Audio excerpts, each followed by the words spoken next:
Hi everyone, it's me Darlene, talking not too loud because I am sitting at my sewing machine and my mother's door is right there even though it's shut. Her bed is not far away, she is sound asleep and I don't want to wake her. I just wanted to fill you in on the crumb quilting adventure. It has only been 24 hours since I uploaded the other video, the first video, and I'm totally addicted to this. And I really should be in bed trying to sleep because I didn't get to sleep last night because crumb quilt. I was obsessed. It'll wear off, but for right now I'm just really excited. I had told you that this might be a kind of series where I just sit and chat with you sometimes, obviously show you stuff to do with the crumb quilt, but I just want this to be casual and relaxed. And I wanted to start by showing you my box that contains my crumb scraps. I was like, gee, I wish I had a shoebox, and then I remembered Skylar got a shoebox when I bought her her boots and she painted it. So I have this box, which is perfect and it's funky. She had glued some stones on the inside cover. And I have all my crumb quilt stuff in here. Let me show you. On top, I have all the blocks I've made so far. Now, these aren't blocks yet. I shouldn't say that. I haven't squared up anything. I haven't decided for sure what I will be making for size, but I do have an idea. We'll look at these in a second. And then these are like my tiniest of crumbs. These are like strips. I like those because that's when I can do the strip set and sew the little tiny pieces on there. And then in here are my bigger pieces, which I do cut into smaller pieces. I also have the bag that belonged to Sandy. Those were her crumbs. I have picked through and used a lot of them. I gotta pick through the rest. And then the box has a very fancy bottom to it. This is my extra special box because Skylar painted it. And I'm absolutely loving it for my crumb quilt project. So let's look at the pieces that I've made so far. I have quite a few of them and I've been using a variety of fabric. I did go get some fabric out of my bin of treasures that I just found the other day, or that I just looked through the other day. And you can see I'm just doing a variety of sizes, and I've learned a lot of tricks I'm going to be teaching you along the way. I'm just having so much fun with this. I will say it gets harder and harder to build because, like, if you want to add something to the side, you either have to put like 2 other blocks together or bigger pieces.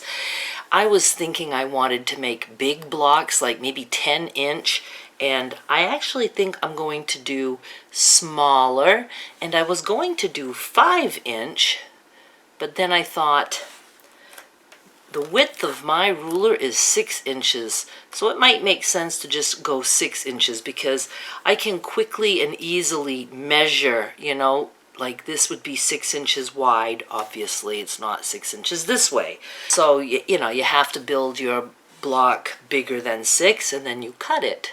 Just love all this. So you can see I am using some very, you know, small and narrow pieces. I mean, I just have fun putting the little tiny pieces together. These were actual little pieces that I pieced together. And, you know, I have some that are still just a 2-patch. This, too, had just little pieces. Actual baby crumbs. So I'm just going to show you a few things tonight. Some little tricks that I picked up along the way. Now, like this, I don't think this is quite 6. It certainly is in this direction, but it's not in this direction. So this one is very close to being done. But what I would do is, you can see that there's like, you know, a lot of, you know, plain, a bigger piece here. So I need to build out this way, but then when I do the 6 inches this way, I would keep most of this, and this would be cut probably like here. That will be a fantastic block. I plan on maybe making a small quilt And I think I will be putting sashing around the blocks. I don't know yet. We're just going to have to wait and see. And there's a big piece, and sometimes I put the big pieces together and then I cut them into smaller pieces. So let me show you one thing that I picked up on. Where's a good block to show you? Oh, I did want to show you this one. This is a piece that I cut. What did we just make with this? The quilt block tutorial. Oh, it was one of the half square triangle sets that we made using a strip set. And you might remember I had to cut this off because it had a border, and I said I was going to keep that. Well, I'm using it as part of my crumb quilt, and it's possible that I might cut these into smaller pieces, but I'm still looking for an example to show you something. Well, let me just use a piece like this as an example. Let's say, for the heck of it, I needed to cut this off here. Maybe I have sewn something else onto it and it needs to be trimmed, or I just want to go ahead and trim it. Well, instead of cutting this and then having a narrow piece to work with, obviously if I cut this, I would like to keep that piece as a crumb. Let me show you what I'm going to do instead. It's so fun being at my machine at night with you. Okay, so here again, when you sew two pieces together, it's always easier to sew two bigger pieces than little tiny pieces or very narrow pieces. So let's say I want to cut this. Before I cut it, I'm going to attach something to here. Then I'll cut it. Then this narrow piece will already be part of a bigger piece. So let me just show you. I'm not going to be fussy at all. I've got this pink fabric. Let's just put this down, right sides together. Let's just sew. I'm going to press it. Now you can see we have a big piece here, but let's say I really want to cut this like right across this way. This piece now is already part of another block. Instead of cutting that separate, and having it just be a loose little skinny strip. I mean, a skinny strip is okay. I totally work with them all the time because I want them. But it's just more convenient to do it right there, right then and there, put it to something else, and I don't have to worry about what I'm going to do with this pink piece yet at this point. It might get cut some more, it might just get trimmed to there, I might make the pink very narrow, but now this strip found a new home, and then this project would be ready to do whatever I wanted to do with it. And here's another thing that I can show you. You know how yesterday we had taken like a strip. This is kind of narrow, but I did do it with that. And we could put, something on the strip and sew. And then we'd put the next piece on the strip and sew. And the next piece and sew. And then we can just press everything and then we just cut the strip. And we have all those little pieces. Well, I look at pieces that I've already made in the same way as a strip, and I will show you, but I'm already thinking this is kind of wide, so I'd like to cut it this way, but I'm going to do my trick right now. I'm going to put another piece of fabric there, and then I will stitch it and then cut it. Let's go put it right on this, that same piece that has that piece on that side, just to give it something to be attached to. Now, I won't keep, this on this end with all this pink and then this. I don't care at this point. I'm just concerned with cutting this and not having a loose piece. So I'm going to trim this the way I want. This is what I was after, but I saved that piece by attaching it to something else, and now this can get cut. And I'll be able to use that for a strip set also. So let me show you what I mean about, just attaching things to this, pretending it's like my long strip. For instance, I could put this on there. Let's turn it this way. So I'm going to add this. Now I need something that's going to fit there. It could be two tiny little pieces. It can be one kind of bigger piece. This might fit. Oh, it does perfectly. I'm doing what I call fill the strip. If I'm going to start sewing, if there's any fabric left over, I'm always putting a piece on there. Okay, so like we did before, and you can go watch yesterday's video, what we did before is we generally put these things on one strip. So let's pretend that it would look like this. Remember? And then I would just cut here, and then that gives me a piece attached to this, same as here. Well, I'm still doing the same thing, only I did it with a double strip. So now I'm going to cut this like this. And that's why I didn't want the gold part too wide, because I like to make the pieces look kind of small. So now I have that, and this is evened up pretty good. I can trim it right here. So see how quick and easy that was? Do love. This is one of the pieces I made with you guys last night because it has that pink on it. Let's just see. Let's just add something to that. What do I have? Do I have something big that can go there?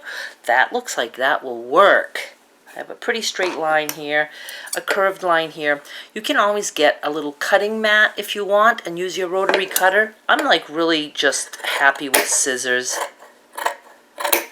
Now something like this, yes, I do throw this away. That's a little bit too narrow. Well, when I say I throw it away, I put it in a bag with other scraps and it gets saved forever. All right, let's do this. Let's measure. Okay, I have 6 inches this way. I'm gonna love that. I have to get some other rulers, but I do not have 6 inches this way. But we're not far off. Let's make this more than 6 inches. And we can cut our first block tonight. Isn't this exciting? So let's see. Okay, now let me show you this. This is all stuff that I've learned just from doing crazy quilts. The line is going this way, and then it goes this way. So this is actually 2 sides. There's one side there, one side there. I can certainly cut across like this and make one long straight line, but I kind of don't want to. So what I'm going to do is find like a V-shape piece of fabric to go here. Then we'll open it and trim straight up this way. I have a piece here that might be big enough and long enough, and it certainly is. So I'm going to put this right sides together, but I'm only going to sew to here because I'm just attaching it to this upper part. And when I do this, when I'm alone, I really do as much chain piecing as possible. I just know in advance like what 2 pieces I want to put together, and then I send 2 through and then the other 2 through. I do everything I can to not take all this time to pull it away from the machine and snip the threads and use up all the thread. So I'm very efficient when I'm doing this alone. All right, I'm going to press this. So now I have this line, and I can continue and cut up the blue line. Now, if you want, like I said, you can certainly have a little cutting mat and a ruler and do it that way. I'm not too concerned. I just eyeball it. So my line is going like this, and I'm just going to continue straight up. So now I have a new straight line here with this piece instead of making an angle. I can certainly do an angle, but I felt like doing this just to show you guys. Now I can put a piece if I want. Let's do that. So let's do a piece of this. I don't know if I've done this yet. I'm not sure this is the best view, but we're gonna give it a try. Let's see. Let's cut a 6-inch block out of this. Now obviously I want more of this and less of this. How about I turn it this way and I square this up right here. I should say just straighten this up, not square it up. This I'm saving. This I am not. Now let's turn it this way. And now all I have to do is put the edge of my ruler to the edge of that line, because my ruler is 6 inches, so it doesn't matter where on the board. Oh, that's going to be not a great place, and I'll tell you why. It's going to cut just right there on the red, and that's going to give me a seam right on the very edge. So I may have to move over a little bit and sacrifice some more on this side. See, there's tricky things like that. And we can also do wonky. It doesn't have to be straight up and down. Can I do wonky? Maybe like this, so I can save as much of this. Let's try that. Ugh, I'm scared all of a sudden. All right, let's go like this. And now let me just put my ruler on that edge. Oh boy. Now I can try to see like where I want the design. I think I like it there and there. Well, I guess I'm going to go right there. Now I actually would like to sew some fabric on these pieces so they can have a mate right away, but I'm not doing that. Oh, so this is gonna work good if I could cut left-handed. Can I cut this way? No, I cannot. Turn my board. Okay, that was weird angles for you, and I'm sorry about that. I'll get better at this. But look, we have a 6x6 block, and I just love it. It might not take me too long to make a bunch of these. So excited. And again, I may just put them together. I may sash them. I don't know. We will find out, won't we? All right, I guess I'll call it quits for tonight. And when I say quits, I mean I'm quitting the video, but I'll probably be up doing this for several hours. But I want to thank you for sitting with me for a little bit. I'm just really excited about this, and I hope I can encourage you to keep your crumbs, big crumbs, little crumbs, all kinds of crumbs, and we will find all kinds of ways to put them to good use. Thank you so much for watching. I'll be back with more soon. Bye!